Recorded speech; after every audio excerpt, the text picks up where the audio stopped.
Layam, ay tereralaya, ay ay ay ay ay.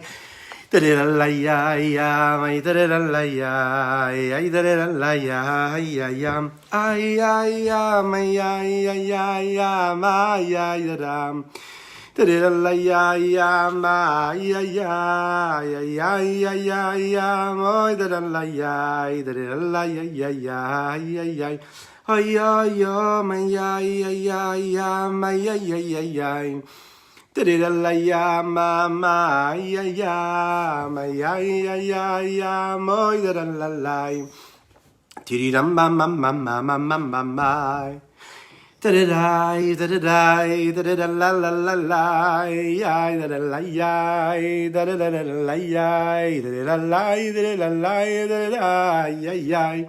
Oh yeah yo yeah yeah yeah yeah yeah my da la la yeah da la la la yeah da la la yeah yeah da da da da yeah yeah my yeah yeah yeah yeah my night da da yeah yeah yeah yeah my yeah yeah my yeah yeah yeah yeah my yeah yeah yeah yeah. Ay da da la la la la la ram. Ay ay ay my ay ay ay. Oy na da da my ay ay ay. Ti da la ya my ay ay ay. Oy da la la da da la ya ya ya ya ya. Ti da la ya ya ya my ay ay ay ay. Ay da la la ya ya ya ya yo. Ay da da la ya ya my ay ay ay ay. Ay da la la da da da da. Ay ay ay my ay ay ay ay moy ay ay ay. Da la ay ay ay da la ay ay ay. Da la ay ay ay moy ay da da. Ay da la la la da da da da. Ay ay ay my ay ay ay ay my ay ay da. Brochim Abaim, Brochim Abaim, bienvenue à toutes et à tous, je suis infiniment heureux de vous retrouver. Et donc c'est une joie immense que je partage avec vous. Et nous remercions Akadosh Baruch Hu de nous donner le mérite et la possibilité de se retrouver ainsi. Pour développer ensemble notre trait de caractère, 66, 6 et 6 aujourd'hui. Très bon chiffre. Alors, nous l'avons développé hier, premier exemple de la colère. Cette situation où en réalité on ne maîtrise même pas ce qui nous arrive, on dépend de ce qui nous arrive. On dépend des sentiments qui s'installent à nous, qu'on n'a même pas dirigés, qu'on n'a même pas voulu, qu'on subit en réalité.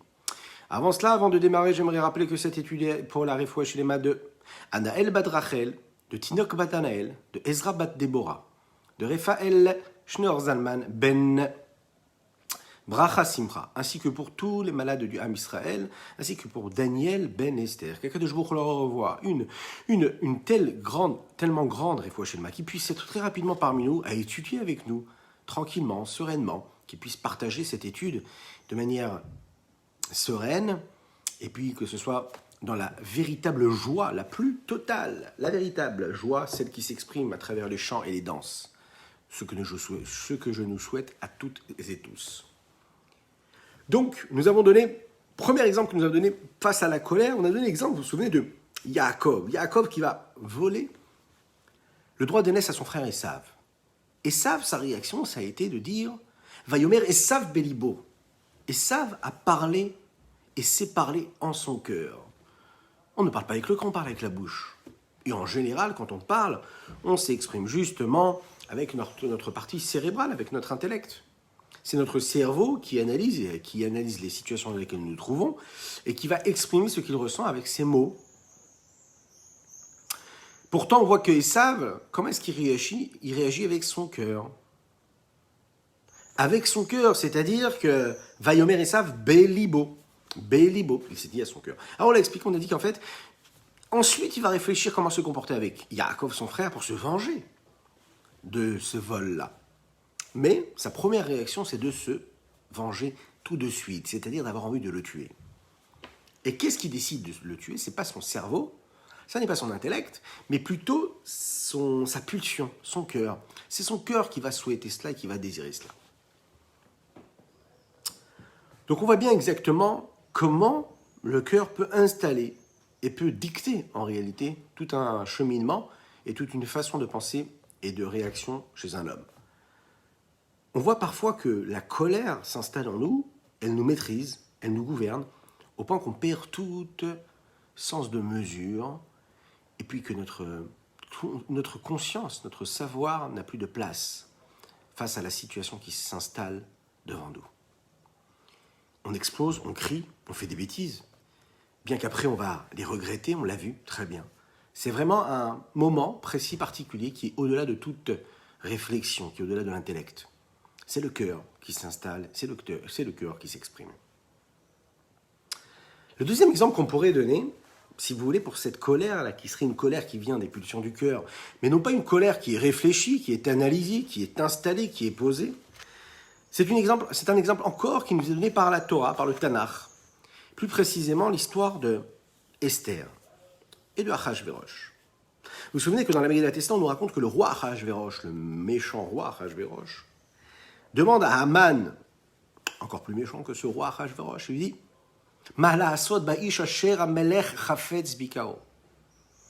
qu'est-ce que je pourrais faire pour glorifier, pour remercier un homme qui mériterait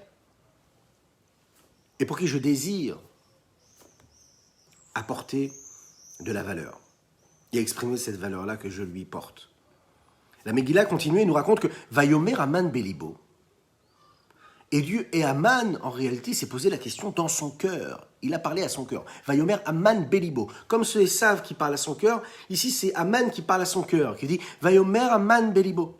Lemi yarpot sa melech la asot yekar yoter mimeni. À qui? Et pour qui le roi Achashverosh voudrait apporter quelque chose d'aussi beau que de lui apporter ce kavod, cet honneur-là, plus que moi. Il parle à son cœur au moment où il veut répondre à Achashverosh et pour interpréter ce que Achashverosh lui demande. Achashverosh lui dit voilà, on sait que dans l'histoire, Achashverosh, il a fait un rêve et puis dans ce rêve-là, il se souvient, on lui emmène, il fait des mauvais rêves, il a du mal à dormir, on lui emmène le livre des mémoires et puis il regarde un petit peu tout ce qui s'est passé et il se souvient qu'un juif lui avait sauvé la vie à un moment, ce fameux juif c'était Mordechai. Sa réaction, c'était de dire je vais appeler mon conseiller Haman et lui demander qu'est-ce qu'il pense Haman, comment est-ce que je devrais le remercier. Haman réagit en disant Vayomer Haman Belibo. Haman parle à son cœur. Je dis mais de qui il s'agit? Bien sûr que le roi Achashverosh souhaite honorer un homme comme moi. C'est la raison pour laquelle il va tout de suite proposer quoi? Les albishlo, bibigde malchut, qu'on puisse l'habiller avec les habits de roi, qu'on puisse lui mettre une couronne, qu'on puisse le mettre sur un beau cheval, le plus beau des chevaux, et puis le faire défiler dans les rues de la ville en disant « c'est comme ça qu'il faut se comporter avec un homme qui le mérite et qui mérite les honneurs du roi. » Achashverosh, qu'est-ce qu'il lui dit tout de suite? Il lui dit « Ok, très bien, parfait, vas-y, fonce, cours faire cela à Mordechai le juif. » Quand on réfléchit un petit peu à la réponse d'Haman, la question qui se pose et qui s'installe en nous, c'est où est la logique de Haman? Où est sa logique? Premièrement, qui lui a dit que Achashverosh pensait à lui? Qu'est-ce qui lui a fait penser? Qu'est-ce qui a fait qu'il s'est imaginé que Achashverosh lui parlait de lui, Haman? Peut-être que le roi voulait honorer un autre prince, un autre ministre. La preuve, c'est ce qui s'est passé concrètement. Il ne s'agissait pas de Haman, mais de quelqu'un d'autre. Deuxièmement, on sait que la situation dans laquelle la réponse a été donnée, elle peut être constituée comme une rébellion face au roi. Vous imaginez que Haman puisse penser que Achashverosh puisse penser, Achashverosh le roi qui se dirait voilà que Haman, il s'imagine qu'il pourrait prendre les habits du roi et défiler dans les rues de la ville en portant les habits du roi. Comment est-ce que Haman ne s'est pas dit mais je n'ai pas du tout le droit d'avoir cette pensée-là, puisque ça pourrait être interprété comme une rébellion face à mon roi, Achashverosh. Et donc le texte qui nous dit Vayomer Haman Belibo, c'est donc pas Haman qui choisit en réalité, qui décide de répondre cela au roi, mais c'est le cœur d'Haman qui décide. C'est donc qu'est-ce qui parle au moment où Haman dit cette chose-là, et on l'a bien vu pour deux raisons qui n'est pas logique. Un, qu'est-ce qui lui fait dire que ce serait pour lui? Deux, il s'imagine bien que s'il avait cette pensée réellement, ce serait un acte de rébellion pour le roi. Donc en réalité, ce n'est pas Aman qui parle, ce n'est pas sa raison qui parle, mais c'est son cœur. Qu'est-ce que c'est le cœur de Aman qui s'exprime? C'est son ego, son orgueil, sa fierté. Et c'est eux qui viennent, qui s'installent sur Aman et qui vont en fait lui écrire et lui dire, lui dicter de quelle façon il va devoir se comporter. Et puisque cet ego-là est tellement grand chez Aman, il ressent en réalité qu'Achashverosh a envie de l'honorer. C'est-à-dire que son ego, l'ego de Aman, a transformé la réalité, il en a même créé une nouvelle, au-delà de l'entendement, qui va même le pousser à imaginer que Achashverosh va lui donner ses habits de roi et le faire défiler dans les rues de la ville. Vous imaginez un petit peu ce que ça veut dire. Donc en fait, l'ego de cette personne-là, qui peut être aussi notre ego à nous, peut parfois nous transformer la réalité, nous donner une autre réalité, nous faire vivre dans une autre réalité qui ne correspond pas à la nôtre, au point d'éprouver et susciter en nous des sentiments, des désirs qui sont totalement contraires à ce que nous sommes nous réellement. Tout ça pourquoi? Pour cet ego mal placé. Par exemple, prenez ce que le Pirkei Avot nous dit, que Hatava v'akavod motzim et adam min haolam. Le plaisir et l'honneur font sortir l'homme du monde. Qu'est-ce que ça veut dire que le plaisir, le désir, les pulsions, les passions, ce qui se réveille lorsqu'on utilise nos yeux et qu'on se laisse attirer par nos yeux. Le plaisir qui s'installe, l'honneur, être attiré par l'honneur, cet honneur en fait qui va disparaître en réalité. Vous vous êtes déjà posé la question, c'est un petit peu ce qui se passe avec tout le monde, mais ça nous fait réfléchir à cela. Une personne quand vous êtes un jour de bac, ou bien quand vous faites des grandes écoles, et puis on arrive le dernier jour de l'année, et on va regarder les résultats. Qu'est-ce qui nous intéresse? Les seuls noms qui nous intéressent, ce ne sont jamais les noms des autres. Ce sont toujours nos noms à nous. Pourquoi? Vous allez me dire, c'est normal, j'ai travaillé, la seule chose qui m'intéresse, c'est de savoir si j'ai réussi. Dans ces moments précis de la vie, on est capable de prendre conscience qu'en réalité, un homme, toute sa vie, tout ce qu'il fait, il est toujours dirigé vers lui, vers ce que lui peut être. Et puis les sociétés, elles peuvent vivre comme cela encore et encore, mais ce n'est pas suffisant, on ne peut pas vivre. D'ailleurs, même les sociétés qui nous entourent, même une société qui n'est pas régie par les lois de la Torah, ces sociétés-là s'en rendent compte qu'on ne peut plus vivre de cette façon-là, on laisse juste la réussite, la richesse à des gens précis, à des personnes précises, à des castes précises. Non, tout le monde a besoin. Et même ces personnes-là comprennent, ceux qui sont en haut du pouvoir comprennent qu'on ne peut plus continuer comme ça. Pourquoi? Parce qu'on se rend compte qu'en réalité, l'homme ne peut pas exister que parce que son ego et la recherche de son honneur l'intéressent. Parce que c'est ce qui se passe en réalité. L'ego pousse l'homme à chercher le pouvoir c'est l'honneur, c'est posséder, c'est avoir, et encore, et la richesse matérielle ne suffit même plus. Il nous faut l'honneur, il nous faut le pouvoir, il nous faut quoi encore? Encore et encore. Aman, lorsqu'il entend Achashverosh parler, c'est son ego qui parle, ce n'est même pas lui, ce n'est pas sa raison. Quand l'ego s'installe, quand il n'y a plus l'autre, quand il n'y a que soi, c'est le début de la destruction. C'est la raison pour laquelle nous disons qu'un homme, quand il cherche le kavod, qu'il utilise tous ses traits de caractère, toute la subtilité de toute sa personnalité, la finesse de caractère qu'il pourrait avoir, toute la richesse de ses traits de caractère, pour, et à mauvais escient, c'est-à-dire pour assouvir, pour servir, pour permettre à son ego de s'exprimer encore un petit peu plus, eh bien il se perd. Motzim et adam min haolam. Que ce soit la ta'ava, le plaisir, que ce soit le kavod, l'honneur. Ça le fait partir de ce monde-là. Partir complètement. Parce qu'en réalité, il perd toute raison. Ça lui fait faire des bêtises. On va résumer comme ça. On fait des bêtises. Quand on cherche l'honneur, on fait des bêtises. Quand on cherche le plaisir et le désir, assouvir nos pulsions, on fait des bêtises. Et à la fin, on le sait, tout un chacun, on regrette. Donc c'est bien qu'on a fait des bêtises. Et pourquoi on les a faites? Parce qu'en réalité, on n'a pas fait travailler notre cerveau à ce moment-là, on a fait travailler juste notre cœur qui a eu envie.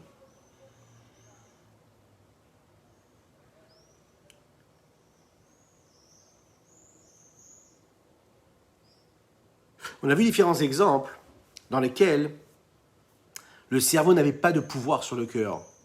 C'était seulement le cœur qui avait le pouvoir. C'est lui qui régissait tout.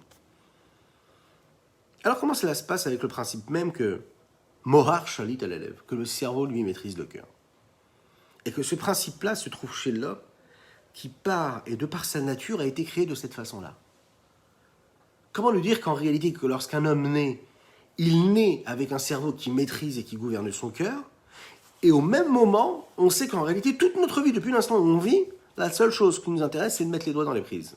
Alors quand on est tout petit, c'est parce qu'on trotte par terre, puis qu'on met les doigts dans les prises. Quand on grandit, c'est quand on va mettre les doigts dans les prises, en fait, pour partir avec ce grain de folie qui nous fait faire tout ce qu'on ne devrait pas faire, qui nous fait toutes ces choses qui nous font penser à ce qu'on ne devrait pas penser. Tout ce Yetzirara qui parfois nous envoûte complètement et nous fait partir dans des délires matériels, pulsionnels, et parfois même qui nous gaspille, qui nous gâche notre vie de tous les jours, même sans aller chercher des plaisirs interdits, mais qui, par sa lourdeur, vient s'immiscer dans notre vie et nous empêche d'avancer, d'évoluer. Il bouche un petit peu tous les canaux de réception de bénédiction céleste, à travers la paresse, la tristesse, à travers le mécontentement, à travers la frustration, à travers tous ces éléments-là qui font que l'homme n'arrive pas à profiter du bonheur céleste, n'arrive pas à être conscient, être heureux de la vie, de tout ce que Akadosh Baruch Hu lui donne, d'être toujours, et souvent, malheureusement, dans une quête de quelque chose qu'il n'arrive jamais à atteindre. Pourquoi? Il ne sait pas, mais il sait qu'il n'est pas comme il devrait. Il est persuadé qu'il doit courir après quelque chose. Tout ça, c'est aussi, en fait, une forme de matérialisation de cet ego-là. Cet ego-là qui s'exprime, qui est juste, en fait, en train de quoi? De boucher toutes les canalisations, qui bouche un petit peu tous les pores, qui bouche tous les réceptacles qui sont capables de recevoir un flux et une lumière infinie. La question qui se pose, c'est comment est-ce qu'on peut nous dire que quand on est avec un cerveau qui, lui, maîtrise nos émotions, et au même moment, on le sait que nous, en fait, on vit de manière totalement différente. Comment les deux peuvent être là au même moment?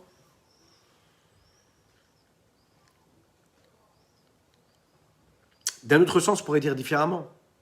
Si il y a des gens et des personnes, et je suis d'accord, on en fait tous partie, qui n'ont pas la possibilité de maîtriser leur cœur toujours, et qui parfois, ça n'est pas toujours l'information qui arrive d'abord au cerveau, ensuite au cœur, c'est souvent l'information qui arrive au cœur, et parfois on n'arrive même pas à la faire remonter au cerveau, mais elle s'arrête au cœur, et puis on se laisse aller par le cœur, ou bien quand c'est le cœur qui monte au cerveau, il réussit à complètement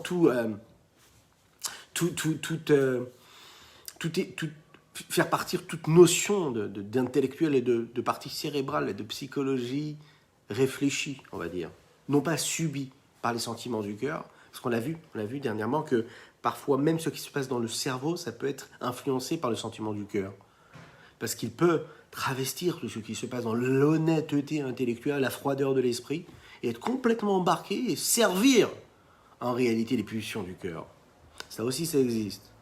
Mais qu'est-ce qui fait que tous ces hommes-là qui n'y arrivent pas, oui, comment est-ce que la Torah peut nous dire en réalité car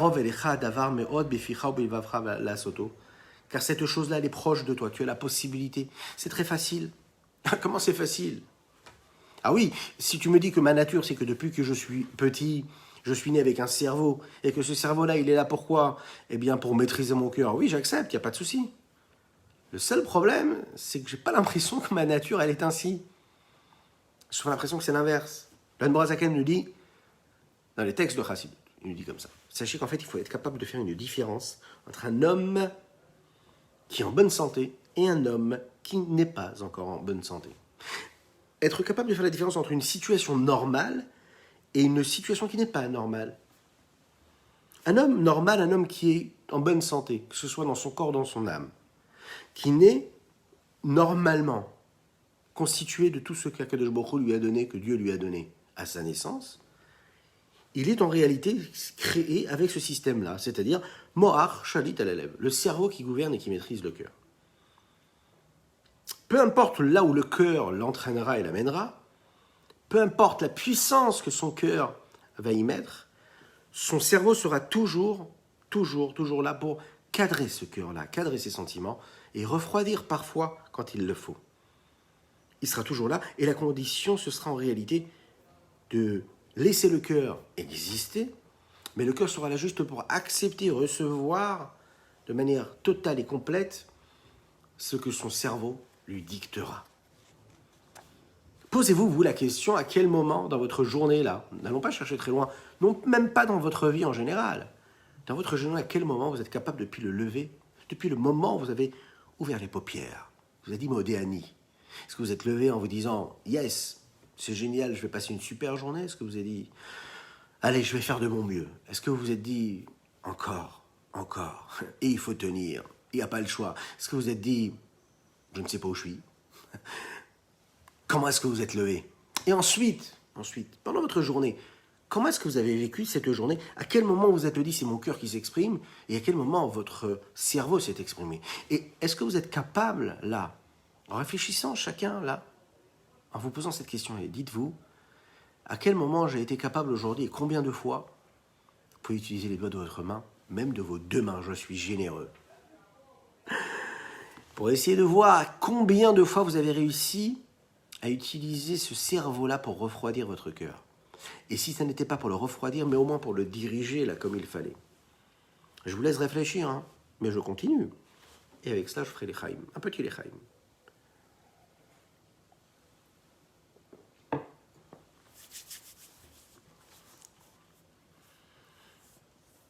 D'un autre côté, vous avez une personne qui n'a pas la possibilité de se maîtriser, qui n'a pas cette capacité-là.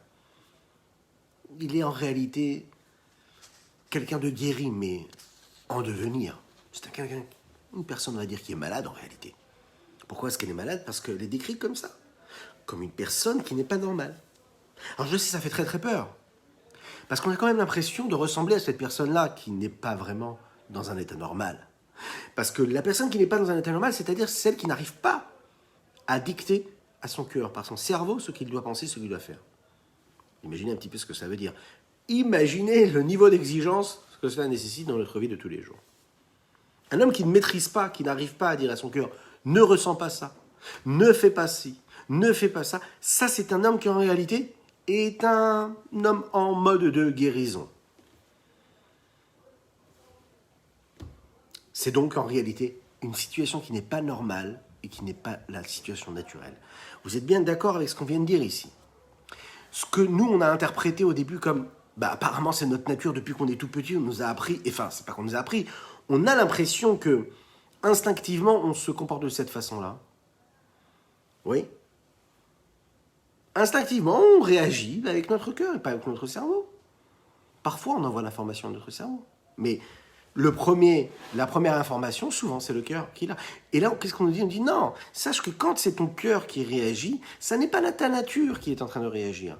Sache qu'au moment où c'est ton cœur qui réagit, c'est que tu as un moment où tu n'es pas normal. Tu n'es pas dans ton état normal. Si tu étais dans ton état normal, eh bien, tu devrais réfléchir à ce que tu ressens. Tu devrais pouvoir maîtriser tes pulsions. Et ça, c'est une révolution parce qu'on vit dans une société où on nous a inculqué complètement l'inverse. On nous a inculqué des valeurs et nous vivons à travers tout un système qui nous vend complètement l'inverse. C'est-à-dire, ce que tu ressens, fais confiance à ce que tu ressens. Fais confiance à ce que ton cœur te dit. Écoute ton cœur. Vous connaissez tous ces principes-là qui en réalité sont à l'inverse complètement du concept même de la Torah, de ce que la Kabbalah nous dit, de ce que le Chassidut nous dit. Non, l'homme en réalité, de manière naturelle, et la normalité chez lui, ce serait en réalité de diriger son cœur parce qu'il n'est pas c'est pas un animal. C'est l'animal qui est instinctif parce que l'animal n'a pas de tête. Donc il est instinctif. L'homme, lui, il a la subtilité de l'intellect qui lui permet de réfléchir et de comprendre ce qui est bon, ce qui n'est pas bon. Donc de diriger ses pulsions et ses passions. Diriger ce que son cœur peut avoir comme désir. Ouais. Ah, ton cœur, il a un désir. Mais alors, pourquoi t'es un animal? Alors comme t'as un désir, t'as envie, alors ça y est, c'est fini. T'as envie. J'ai envie. Pourquoi? J'ai envie. J'ai envie une glace. J'ai envie encore. J'ai envie. Mais d'abord, on dit pas j'ai envie, on dit papa, s'il te plaît, est-ce que je pourrais avoir? Oui, vous êtes d'accord avec moi. Déjà, ça commence par là. Et quand on réussit, en fait, à faire passer ce message, vous voyez qu'on peut déjà transformer. Parce que tout démarre avec le choix des mots. Le choix des mots, c'est très, très important de manière neurologique. Ouais. Ça crée un état. Ça place l'homme dans un état d'esprit. Les mots que l'on choisit. Un enfant qui dit « j'ai envie », un adulte qui dit et qui entend ces mots qui résonnent dans son cœur, dans sa tête. « J'ai envie de vivre ce moment-là. J'ai envie de cela, j'ai envie de ci », c'est que déjà le message il est mauvais à la base. Et déjà en fait, il y a les signaux qui doivent tout de suite clignoter et être là pour nous dire « il y a un souci ». Tu as prononcé le mot « j'ai envie », dans ta tête, ces lettres et ces mots-là ont résonné et font boum, boum, boum dans ton cœur, c'est qu'il y a un souci. Et ce qui est encore plus grave, c'est quand tu sens que ton cœur bat la chamade un peu plus rapidement que d'habitude. Là, ça veut dire qu'en réalité, tu es vraiment dans une situation très compliquée. Et tout de suite, tu dois avoir ces signaux qui clignotent. Tout de suite, tu dois dire cette phrase comme une phrase qu'on dirait à un enfant, qu'on lui dirait, on ne dit pas « j'ai envie du gâteau »,« j'ai envie de la glace », on dit « s'il te plaît, est-ce que je pourrais avoir, maman, un peu de glace encore ?» Non, t'en as déjà eu. Non mais, vraiment, très important. Est-ce que tu pourrais recevoir cette chose-là? Et donc nous, quand on envoie ce signal à notre propre personne, on a une pulsion, on a un désir, on a une envie. Ça peut être positif, c'est-à-dire parfois même, rien de très très grave parfois, comme je l'ai dit tout à l'heure, parfois ça peut être un désir ou une passion, une envie et un désir qui en réalité nous dit « allez, ne fais rien, bouge pas, laisse faire, c'est pas grave », qui nous enlève l'envie de faire les choses même parfois. Ça peut être une envie de ne pas avoir envie. Oui, l'envie de ne pas avoir envie, de rester à ne rien faire, de ne pas faire une mitzvah, de ne pas accomplir une Torah, se laisser juste aller. Ah non, moi je ne suis pas quelqu'un qui faute, je n'ai pas envie de fauter, je n'ai pas de pulsion, je marche dans la rue, je sais garder mes yeux, je sais ce que je veux dans ma vie, je ne fais pas n'importe quoi, je ne dis pas n'importe quoi, je ne parle pas avec n'importe qui. Ok, il n'y a pas de problème. Mais ne m'embête pas, c'est bon, laisse-moi tranquille, j'ai envie de juste me laisser aller. À ce moment-là, au moment précis où tu es en train de te laisser aller, eh bien en réalité, tu es en train d'écouter, en réalité, tu écoutes ton cœur. Un cœur qui a envie, un ego qui s'exprime, c'est pas seulement un ego qui nous dit va faire telle ou telle avéra, va faire telle ou telle bêtise. Parfois, l'ego qui s'exprime, qui te dit n'aie pas envie, c'est parfois même pire qu'un Yetzirah qui te dit va faire telle ou telle avéra. Parce qu'en réalité, il est en train de te mettre dans un état de sédentarité du cœur, voilà, qui crée une sédentarité de l'esprit, une sédentarité même réelle de l'action. Et donc là, il n'y a plus de mouvement en réalité, il n'y a plus rien qui bouge. C'est l'encéphalogramme plat, vous voyez. Parfois, même si on l'a et qu'il bouge pour des choses négatives, c'est bien quand même, c'est un signe de bonne santé, c'est-à-dire qu'il y a une vitalité. Parfois, il ne faut pas trop s'en inquiéter. Ça veut dire qu'on a quelque chose à faire. Parfois, c'est plus grave, c'est quand il n'a même pas cette envie. Encéphalogramme plat. Il n'y a rien, il ne se passe rien. Et là, c'est très très grave. Quoi qu'il en soit, on voit bien ici que toutes ces personnes qui vivent cela, c'est-à-dire un peu nous tous, ça n'est pas notre situation normale. On ne doit pas vivre en étant persuadé quand on se lève le matin et qu'on va vivre cette journée de cette façon-là. Il ne faut pas se dire, oui, c'est normal que j'ai des envies. C'est normal, j'ai un cœur, je suis un homme comme tout le monde. Non, il faut complètement éradiquer tous ces mots de notre vocabulaire. Je suis comme tout le monde, mais ça va, je suis un homme. Ben non, je suis pas un homme. Si j'écoute mon cœur, je suis pas un homme, je suis un animal. C'est normal, j'ai des désirs. C'est normal. Je suis un homme, hein, ça va, on est tous des hommes. Ah, t'es tous hommes. Non, t'es pas un homme. Là, t'es un animal. Ben, pourquoi je suis un animal? Ben oui, parce que t'es un animal, parce que c'est ton instinct qui parle. Et nous, on veut pas que ce soit ton instinct qui parle. Parce que t'as pas d'instinct, toi. T'as un cœur et t'as un cerveau. L'instinct, c'est l'animal qui l'a. Toi, t'as pas d'instinct, en réalité. T'as pas d'instinct. T'es plus subtil, t'es plus raffiné. T'es un homme. T'as une tête. Et cette tête-là, elle est là pour gérer tout cela. Gérer tout ce qui se passe dans ton corps. Donc, sache déjà, pour commencer à travailler, sache que ce n'est pas normal. Cet état-là, c'est-à-dire que tu es dans un processus de guérison. Voilà, on va appeler ça comme ça. Tu es en train de guérir, mais tu n'es pas encore normal. Tu es encore un peu malade. Être en bonne santé, c'est être capable de comprendre que chaque fois qu'il y a une situation qui se présente, ça n'est pas mon cœur qui décide. Un homme qui est normal et qui est en bonne santé dans son âme, il naît, peu importe ce qui se passe, avec la capacité de gérer tout cela. Maintenant, quelle est la cause de cette maladie? Pourquoi est-ce que, malheureusement, on est tous dans cette situation-là? La cause, elle est simplement parce que l'homme, il s'est permis quelque chose. Il s'est permis tous les jours de sa vie, toujours, de se laisser aller, attiré par ces plaisirs qui s'installent. Et de façon très graduelle, et petit à petit, il se laisse aller. Et le premier jour, il s'est laissé entraîner par telle ou telle chose. Et puis, il a perdu un niveau, il a descendu une marche, ensuite une autre marche, jusqu'au moment, en réalité, son Yetzirah, il lui impose des choses que lui n'a plus du tout de force pour pouvoir se battre contre ces éléments qui se présentent devant lui. Mais à la base, c'était assez simple, c'est-à-dire un petit mot, un petit geste, un petit regard. Il arrive à une situation de matérialisation, de grossièreté qui est tellement forte que son ego et son désir lui dictent sa conduite. Et là, il ne maîtrise plus rien. Mais pourquoi est-ce que tu ne maîtrises plus rien? Parce que tu t'es mis dans cette situation-là. Si tu ne t'es pas mis dans cette situation-là, tu ne pourrais maîtriser tout ce qui se passe dans ta vie. Lorsqu'un homme se permet, par exemple, d'avoir des plaisirs sans limite, cette sensation-là de plaisir, elle entraîne en réalité une course après le plaisir, et le plaisir, lui, est limité, et puis quand j'atteins ce plaisir-là, ce désir-là, eh bien, j'ai envie d'enfreindre encore la ligne. Pourquoi? Parce qu'en fait, chaque fois que j'ai un plaisir, par définition, le plaisir, c'est quelque chose qui est temporel. Et encore plus que temporel, le plaisir, par définition, il est là pour partir. Il n'est pas là pour rester. C'est un moment, ça vient et ça s'en va. Donc, par définition, en réalité, quand je suis en train d'assouvir un plaisir, directement au moment où je l'assouvis, je suis déjà dans l'étape d'après de me dire comment je vais assouvir le prochain. À tel point que même je vais pousser les limites. Quand j'ai assouvi un désir et une pulsion, cela ne me suffira pas. Il me faudra un petit peu plus la prochaine fois. Et un petit peu plus, ce un petit peu plus, c'est le premier un petit peu plus que j'ai laissé entrer. Ce petit un petit peu plus, en fait, il m'a fait descendre en réalité des niveaux. C'est-à-dire, plus de plaisir, plus de désir, plus de corps, plus d'instinct. Dites-vous bien que c'est l'inverse qui se passe en réalité. Plus de ce côté-là, c'est moins de maîtrise. Moins de maîtrise, ça veut dire moins d'homme, plus d'animal. Ouais, ça fait mal, mais c'est un petit peu ce qui se passe. J'ai laissé un petit peu plus de désir s'installer, je l'ai laissé un petit peu plus s'exprimer mon cœur, eh bien, j'ai perdu un peu plus de pouvoir.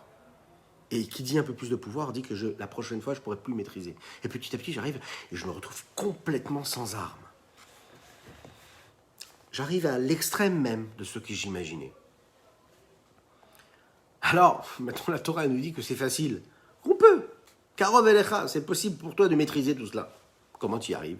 Baruch haba mon ami Yoel, Baruch haba mon ami Shimon, Baruchim habaim, tous ceux qui nous rejoignent, que Dieu vous bénisse. N'hésitez pas, je compte sur vous, partagez pour faire profiter le maximum de monde. Eh oui, faites une petite mitzvah d'Avat Israël, et puis en plus de ça, vous diffusez la Torah, vous n'imaginez même pas toutes les mitzvot que vous faites en envoyant un petit partage à vos amis ou même à ceux que vous ne connaissez même pas. Quand la Torah nous dit qu'Ikarov Elecha Davar Me'od, cette chose-là est proche de toi. Elle pas pour des gens qui sont en bonne santé. Ils sont dans un état normal, de maîtrise. Un homme qui ne se maîtrise pas, lui, en réalité, il n'est pas vraiment normal. Donc elle ne lui parle pas avec cette notion-là de Karov Elecha, que c'est facile pour toi. Déjà, vous savez que je connais ce principe. Déjà, de connaître la maladie, c'est déjà savoir, et c'est déjà connaître la moitié, déjà, de la guérison. Donc on est bien d'accord, ici on a pointé le doigt sur la maladie, vous êtes d'accord avec cela? Il faut bien intégrer cette idée-là. Le début des problèmes, c'est parce qu'on est persuadé que notre état il est normal. Eh bien non, ça n'est pas normal d'écouter les pulsions de son cœur. C'est l'inverse qui est normal, l'inverse c'est la tête. Si c'est le cœur, c'est mon animal, c'est-à-dire l'animal qui est en moi. Et puisque je ne suis pas un animal, et que je suis un homme, eh bien je dois inverser la tendance. Et puisque je suis conscient maintenant de la maladie, il va falloir que je m'en occupe.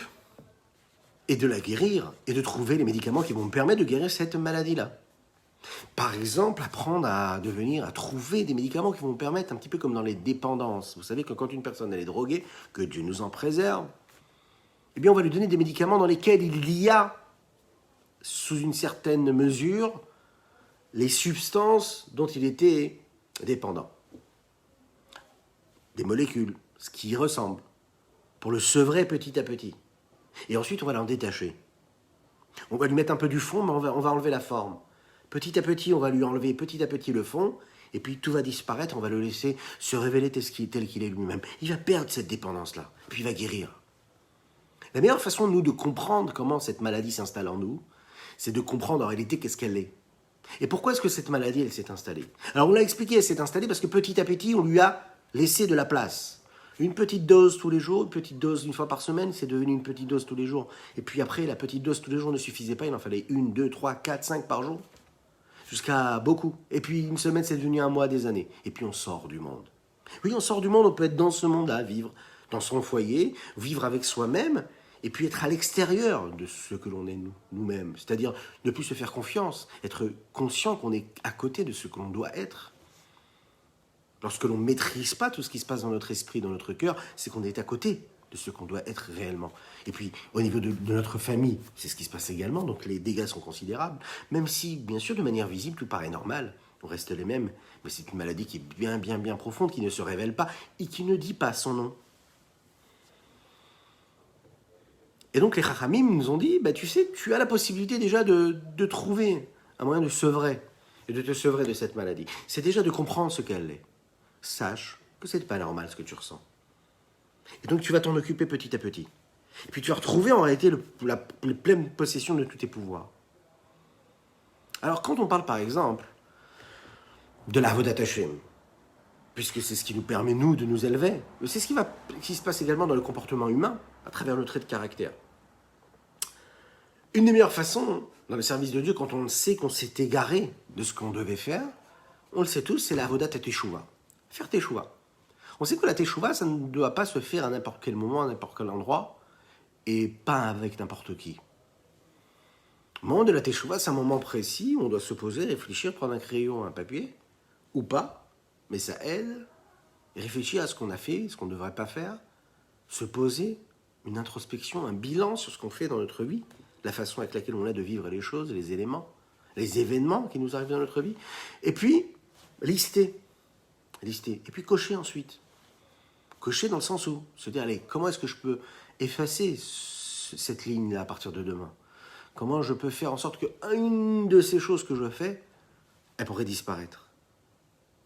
La meilleure façon de le faire, c'est de faire teshuva, c'est-à-dire faire réellement teshuva. C'est pas juste un mot de dire teshuva. Teshuva, c'est qu'en réalité, un homme qui fait teshuva, c'est pas juste qu'il dit à partir de demain je ne ferai pas.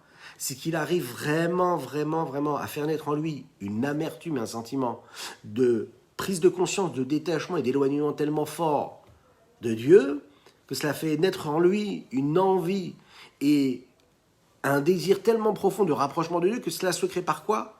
Par un cœur qui se brise. Pourquoi est-ce qu'un enfant pleure lorsqu'il sent que son papa ou sa maman lui lâche la main? Il sait très bien qu'ils sont là. Mais pourquoi est-ce qu'il pleure? Parce que de manière instinctive, en réalité, il sent qu'ils s'en vont. Toute sa vie, tout est dépendant. Il est dépendant de ses parents-là. Quand il lâche la main, tout de suite, il se met à pleurer. Mais pourquoi c'est un pleur? Pourquoi il n'exprime pas différemment? Pourquoi un pleur? Parce que le pleur, c'est le moment où, en réalité, on exprime de manière la plus grande, la plus belle, la plus noble, et puis la plus puissante, la plus sincère, ce qu'on éprouve au plus profond de notre être, de notre personne. La teshuva véritable, c'est lorsqu'on est capable de réaliser cela. Maintenant, c'est très très difficile d'arriver à un cœur brisé, d'arriver à des larmes qui vont effacer, en réalité, toute cette tristesse-là que l'on a face à cet éloignement, cette conscience-là d'éloignement d'Akadosh Baruch Hu. Comment on réalise et comment on réussit à faire cela? Comment arriver à un état où on ressent vraiment et qu'on a le cœur qui se brise? Le cœur qui se brise, c'est celui qui est capable en réalité de vous mettre dans une situation où quand la Avera, elle arrive devant vous, eh bien, vous ne pouvez plus l'accomplir. Mais pourquoi vous ne pouvez plus l'accomplir? Parce qu'en réalité, votre cœur, il s'est brisé sur cette Avera-là. Maintenant, arriver à briser son cœur sur une Avera, c'est très très compliqué. Une personne qui, par exemple, ne faisait pas d'Averot, d'accord? N'en faisait pas parce qu'elle n'était pas consciente que c'était Averot. Une personne qui ne faisait pas de mitzvot non plus. Elle ne va pas avoir le cœur brisé comme une personne, par exemple, qui fait des mitzvot, qui a compris que telle avéra ne devait pas la commettre, et puis qu'elle se met à la commettre. Parce que quand elle va commettre cette avéra-là, elle a commis une fois, elle a commis deux fois, elle a commis trois fois, qu'est-ce qui va se passer? On lui dit, il faut faire teshuva. Alors au moment où il fait la avéra, il se dit, bien sûr, je dois faire teshuva. Il fait teshuva, il n'a pas envie de se détacher de Dieu, parce qu'il sait que quand il fait une avéra, la seule chose qu'il a envie, c'est de se rapprocher d'Hachem. Mais pourquoi tu fais la avéra? Ah, c'est parce que mon animal en moi, il s'est exprimé. Ah, c'est génial. Donc c'est quoi? C'est ta nature. Mais on vient de nous le dire. Non, ça peut pas être ta nature. Alors qu'est-ce que c'est? Mais c'était moi. Non, c'est pas toi, c'est ton animal. Alors qu'est-ce que c'est? Mais je suis pas un animal, je suis un homme. Tu as laissé l'animal qui est en toi s'exprimer. Ok, parfait. Mais alors c'est ma nature? Non, parce qu'on sait qu'un juif, peu importe sa situation, peu importe sa couleur de peau, peu importe la nation dans laquelle il vit, le lieu dans lequel il vit, peu importe, hiver comme été. Oui, il a cette âme divine qui est en lui et qui lui dit, tu sais, peu importe ce que tu fais, tu restes toujours ce que tu es, toi. Oui, non, mais moi, je suis une catastrophe. Mais toi, tu n'es pas une catastrophe. Ce que tu fais, c'est une catastrophe. Mais toi, tu es le meilleur, toi, tu es le fils de Dieu. Ou toi, tu es la fille de Dieu. Ah, d'accord, non, mais moi, je suis pas du tout comme ça, et puis moi, je suis révolté, et puis Non, tu n'es pas révolté. Tu agis comme un révolté, mais toi, tu n'es pas révolté. Au fond de toi-même, tu es quoi, toi? Toi, tu n'es pas... Tout ce que nous faisons dans notre vie, c'est ce que nous faisons. C'est pas ce que nous sommes. Il y a quelque chose qui n'est pas inaltérable. Voilà. et qui est inchangeable. C'est ce que nous sommes, nous, vraiment, au plus profond de nous. Nous, la seule chose qu'on est, notre nature, c'est ce qu'il nous dit ici. Notre nature, c'est d'être en bonne santé. C'est pas d'être malade. Notre nature, c'est qu'un juif, il ne veut jamais et il ne peut être détaché d'Akadosh Baruch Hu. Un juif ne peut et ne veut être détaché de Dieu. Ah, pourquoi est-ce qu'il fait ci, pourquoi est-ce qu'il fait ça, pourquoi il fait ses choix de vie? Pourquoi? Parce que là, il est malade en réalité. Il n'est pas dans son état normal. Mais la normalité, et c'est ce que tu es toi, au fond de toi. Et ce que tu es toi, jamais tu pourras le changer. Parce que ce que tu es, c'est l'alliance qu'il y a entre Dieu et toi. Et ça, personne ne peut te l'enlever. Toutes les personnes qui vivent autour de toi, le monde dans lequel tu vis, tes parents, ton milieu social, ton école, tes professeurs, tes collègues de travail, tes voisins, la nation dans laquelle tu vis, le peuple, le président, le premier ministre, le patron avec qui tu vis, tes collègues de travail, les gens que tu côtoies dans le métro ou dans la Mercedes que tu conduis. Jamais personne ne pourra altérer et changer le fait que tu es ce que tu es. Et toi, qu'est-ce que tu es? Tu es le même que l'autre qui est à côté. Et c'est qui? Qu'est-ce qu'il est l'autre?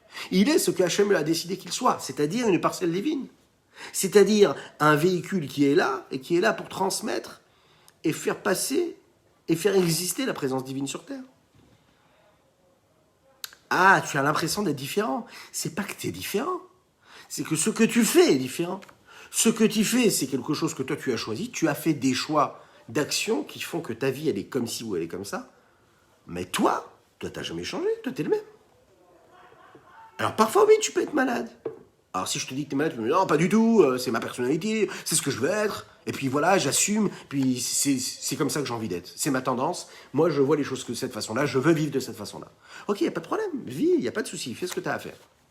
Mais sache que ça ne changera jamais ce que tu es, toi. Donc, bienvenue, je t'aime, t'es mon frère, et il n'y a pas de souci. Il ne peut pas y avoir de différence entre toi et moi, parce qu'on est des frères, de par notre âme, de par notre cœur, de par notre esprit. Et surtout, de notre parcelle divine. Et ça, jamais ça pourra changer. Parce que pour Akadosh Baruch Hu, jamais on peut t'enlever cette parcelle divine. Alors tu peux agir comme ci ou comme ça, mais ça ne changera jamais.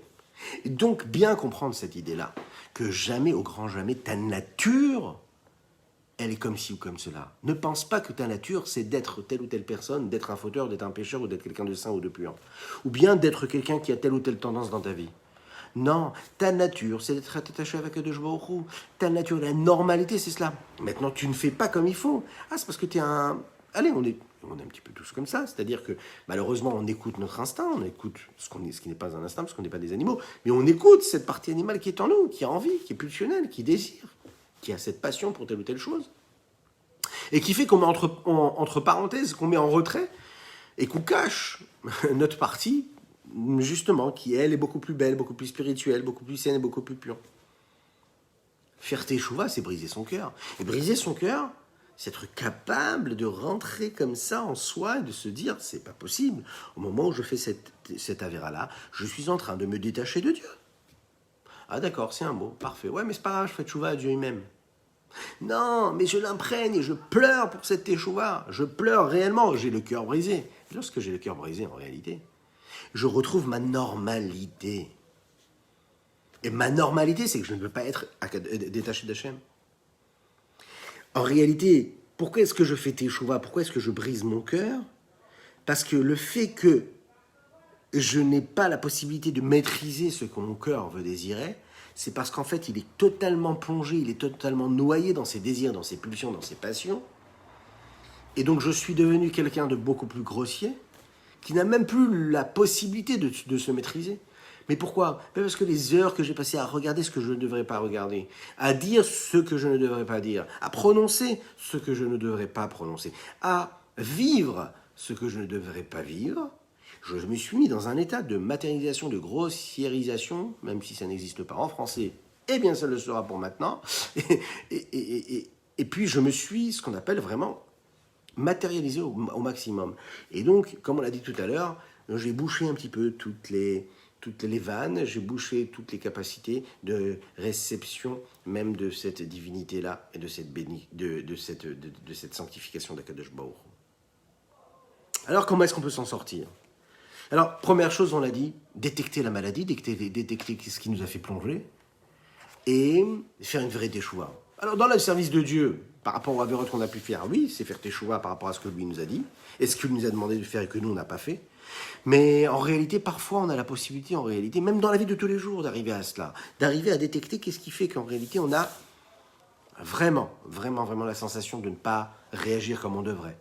Ben, comme on l'a dit, ça peut être dans la colère, ça peut être dans les désirs qu'on ne devrait pas avoir. C'est dans tous ces moments où on a l'impression de perdre les rênes de notre vie, de ne plus maîtriser. Et même lorsque parfois on a l'impression de maîtriser, on sait au fin fond de nous-mêmes, lorsqu'on va dormir le soir, on sait très bien qu'on ne maîtrise pas la situation. On sait qu'on donne une posture, on vend, ou bien on a des mots qui sont de plus en plus durs, on va vendre quand j'ai dit vendre, c'est-à-dire qu'on va installer comme ça une assurance à travers notre personnalité, à travers le charisme de ce qui s'exprime à travers notre personnalité, notre personne, que ce soit dans le domaine familial, que ce soit dans le domaine social, que ce soit dans le domaine du travail, où on essaye d'avoir une certaine attitude qui transparaît. Mais en réalité, ce n'est pas ce qui se passe au fond de nous. À l'intérieur de nous, c'est un cœur brisé, puisqu'on est conscient en réalité de notre maladie, et on est conscient de ce détachement qui s'opère et qui se réalise réellement à ce moment-là. Il faut savoir une chose, c'est que la meilleure façon de le faire, d'ailleurs, c'est d'essayer de trouver la liberté. Comment on peut trouver la liberté une fois qu'on a trouvé la maladie, une fois qu'on a trouvé ce qui était négatif, une fois qu'on a trouvé quelle était la cause de cette maladie? Il faut chercher la liberté. La liberté, c'est ce qui nous libérera justement de ces chaînes-là qui nous bloquent dans cette maladie-là. Cette liberté-là, on peut l'atteindre, on peut la voir, parce que c'est un don d'Akadosh Baruch Hu qui nous l'a donné. Et pour comprendre comment est-ce qu'on peut libérer ce qui se passe en nous, et ce qui nous bloque en nous, dans notre trait de caractère, dans notre façon d'être, encore une fois, dans le domaine humain, dans le domaine familial, dans le domaine de l'éducation, eh bien, c'est comprendre ce qui se passe réellement, et en général, l'un va avec l'autre, c'est-à-dire le rapport et le contact qu'on a avec Akadosh Baruch Hu. Comment est-ce qu'on se comporte avec Dieu? On raconte une histoire qui commence un petit peu tristement. C'est un petit peu triste, oui, c'est la vie. C'est un orphelin et une orpheline qui se préparent à se marier. Et voilà que les soldats arrivent et capturent ce mari. Ce khatan là qui doit se marier, ce fiancé là. Ils savent qu'il doit se marier, ils demandent une somme d'argent astronomique. Le rabbi Menachem Mendel de Vitebsk, un très grand sadique, il appelle le rabbi Lévi Yitzhak de Berditchev et le Admour Azaken. Vous imaginez un petit peu. Bonjour. Enfin, bonsoir. Bonsoir. Bonsoir l'armée d'Hachem. Oui. Écoutez bien, cette histoire, elle est très intéressante. Rabbi Menachem Mendel de Vitebsk, il contacte le rabbi Lévi Yitzhak de Berditchev et le Admour Azaken, ces deux grands maîtres de la Chassidoute. Et il leur demande, il leur dit, voilà, il va falloir qu'on trouve une solution parce que ce fiancé-là, il faut qu'il se marie. Il est orphelin, et puis il y a aussi une orpheline qui l'attend pour se marier. Et donc, on va demander à toutes les personnes qui habitent dans ce village-là de donner la tzedaka, qu'on puisse ramener cette somme-là, et qu'on puisse racheter et payer ce que ces soldats demandent. Le Admour Azaken accepte à une seule condition. Il dit, voilà, j'accepte à condition que je dicte, et c'est moi qui vais vous dire chez qui vous devez aller, et chez qui vous ne devez pas aller. La condition est acceptée. Dans ce village-là vivait un homme très très riche. Mais on savait que cet homme-là était très radin. Cet homme-là, il était connu comme étant quelqu'un qui donnait, par exemple, une petite pièce à tous ceux qui lui demandaient. Peu importe le but, et peu importe ce qu'on lui demandait, il donnait toujours la même chose.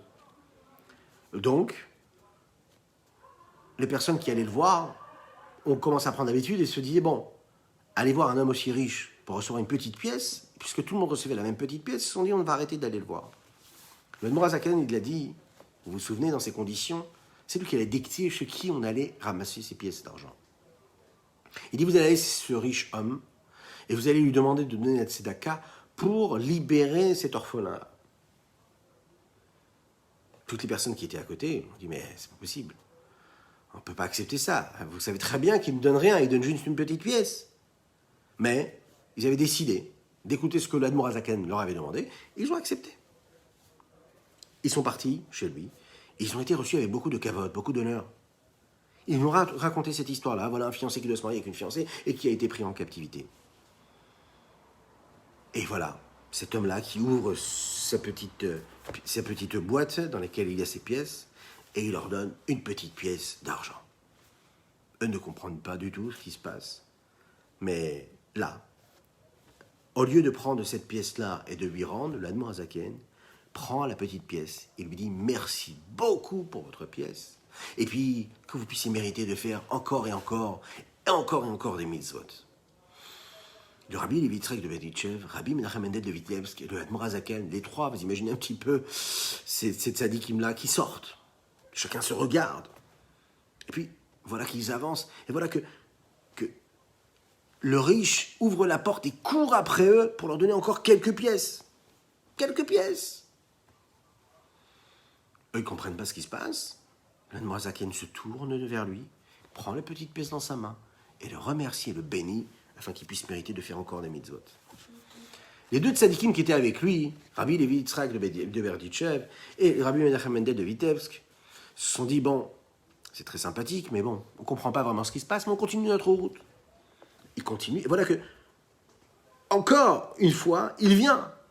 Et voilà qu'il court, ce riche homme, et qui vient encore une fois donner quelques pièces d'argent. Il retourne, l'Admorazaken refait la même chose, il le remercie, et il lui souhaite de faire encore des mitzvot. Et encore, et encore, et encore, jusqu'à la 10e fois. Et la 10e fois, ils se retournent, l'Admorazaken leur dit, regardez un petit peu ce qu'on a reçu. Ils ouvrent leur petit sac, et ils se rendent compte qu'en réalité, ce riche homme, au bout de la 10e fois, avait donné toute la somme qui était nécessaire pour libérer cet homme-là. Bien sûr, ils vont le libérer, et bien sûr, il va se marier, il aura beaucoup d'enfants. Ils se regardent comme ça. Quelle est l'interprétation de ce qui s'est passé? Le Admorazaken a expliqué comme ça, il a dit, je vais vous expliquer pourquoi est-ce que j'ai accepté la petite pièce qu'il nous a donnée au début. Le cœur de cet homme-là, qui est un riche homme, et écoutez bien, parce que ça nous concerne tous, chacun dans son domaine. Chacun dans son domaine. Celui qui est un petit peu radin, et celui qui est aussi radin dans ses émotions, dans ses traits de caractère, dans sa façon de se comporter avec ses proches, dans sa façon de se comporter avec son milieu social, dans sa façon de se comporter avec lui-même. Comment est-ce que l'on est? Est-ce qu'on donne une petite pièce à ce qui nous arrive dans notre vie, ou est-ce qu'on donne plusieurs fois? Est-ce qu'on a un cœur qui est ouvert ou un cœur qui est fermé? C'est très important. Il dit, cet homme-là, en réalité, la raison pour laquelle il ne voulait pas donner, c'est parce qu'en réalité, il avait un cœur qui est fermé. Alors c'est la raison pour laquelle il ne voulait pas donner. Donc, ce que j'ai fait, tout simplement, c'est que je lui ai donné la possibilité de l'ouvrir petit à petit. À chaque fois qu'une personne venait le voir, et que lui, il tendait cette petite pièce-là, les gens se disaient, mais attends, il se moque de nous, c'est un riche homme. Une petite pièce, on l'accepte même pas. Donc à aucun moment, personne ne lui a permis d'ouvrir son cœur. Moi, lorsque j'ai accepté cette petite pièce et que je lui ai dit merci beaucoup, eh bien son cœur s'est ouvert un petit peu. Et lorsqu'il est revenu, je l'ai accepté encore une fois, sans rien lui dire. Et je lui ai dit merci beaucoup, et que je l'ai béni. Je lui ai ouvert le cœur encore un petit peu plus. Et petit à petit, jusqu'à ce que son cœur soit totalement ouvert. Alors, dans les mots un petit peu de ce qui nous arrive aujourd'hui, et ce dont on est en train de parler. Il faut savoir qu'en réalité, lorsque l'on ouvre un petit peu notre cœur, et qu'on laisse un petit peu plus la raison prendre le pas, et puis s'imposer, et imposer sa ligne de route, et au cœur, un petit peu, juste un petit peu. Et bien, qu'est-ce qui se passe? Il se passe qu'en réalité, la lumière s'installe un petit peu plus sur notre cœur. Là où il n'y avait que passion, que pulsion, là où il n'y avait que dépendance, on a guéri cette maladie qui s'est installée en utilisant des substances dans lesquelles il y a aussi un petit peu de ce qu'il y a dans la maladie. Mais on a fait disparaître la forme en y donnant un petit peu de fond. Et petit à petit, on a laissé ouvrir notre cœur à quelque chose qui est très très très important pour lui, à savoir la raison. Parce que quand la raison s'installe dans le cœur, alors là, le cœur, il réagit et il vit à travers ce qu'il doit vivre, à savoir quoi? La libération de ses chaînes pour laisser place à la liberté totale du cerveau, de la partie intellectuelle qu'il y a en lui, qui, elle, va pouvoir maîtriser tout ce qui se passe à l'intérieur de lui-même. On va le voir, Bezrat Hashem, dans notre prochain rendez-vous, comment en réalité toute cette histoire-là d'exil du cœur, de toutes ces pulsions, toutes ces chaînes, toutes ces barrières, qui font qu'on a l'impression que c'est notre normalité, que c'est notre état normal, de santé normale, qui est en fait ce qu'on vient de dire ici et développer, totalement l'inverse, qui est la réalité. On va voir comment cela se traduit et cela se vit également dans l'exil de la Shekhinah, l'exil de la présence divine, de la lumière divine qu'il y a dans ce monde-là, dans tous ces éléments matériels qui pourraient paraître contraires à la présence d'Akadosh Baruch Hu. Voilà ce qu'on pouvait dire aujourd'hui sur ce sujet, de manière la plus, je l'espère, réaliste et la plus authentique. C'est plus vrai, on l'espère, qu'Akadosh Baruch Hu nous aide à toujours nous rapprocher de la vérité, qu'il fasse en sorte qu'on puisse trouver la force réellement d'avoir une vraie vie normale, trouver cette normalité en nous, et de ne pas se vivre comme quelqu'un devrait lorsque c'est justement l'inverse et qui s'exprime à travers notre personnalité. Qu'on soit vraiment ce que nous sommes, réellement au fin fond de nous-mêmes. Que Dieu vous bénisse et qu'il vous protège, qu'il étende sa grâce sur vous, qu'il vous apporte tout le bonheur, toute la joie, tout ce que vous méritez, et même ce que vous ne méritez pas, que ce soit du bon, que du bon, que du bon. Que vous puissiez recevoir une bonté, une largesse matérielle et spirituelle, que l'on puisse se retrouver très très bientôt dans un état de joie tellement grand qu'on sera avec le Mashiach, avec les Kohanim et les Lévim sur l'esplanade du Beth Amikdash, et qu'on sera là pour chanter et danser. Je vous rappelle que ce shiur-là était particulièrement pour la Refoua Shelema de nos chers malades, qui ne sont plus des malades, puisque un petit peu comme le sujet qu'on vient d'aborder là, ce seront donc des personnes qui sont en mode en fonction de rétablissement, et puis qui sont en train de guérir. Raphaël Schneur Zalman Ben Bracha Simcha, mais également Anaël Badrachel, Tinag Bat Anaël, Ezra Bat Deborah. Quelques jours, on leur envoie une véritable refoua shelema totale. Que Dieu vous bénisse et qu'il vous protège. Aïe,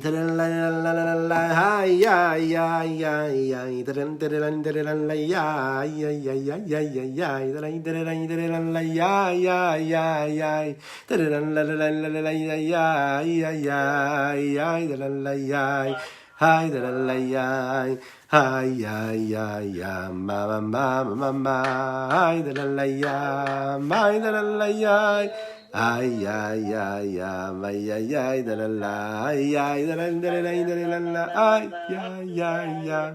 Ay, da la da la da la ya, ay, ay, ay, ay, ay, da la da la ya, ay, ay, ay, ay, da la la, ay, ay, ay, ay, da la ya, ay, da la ya, ay,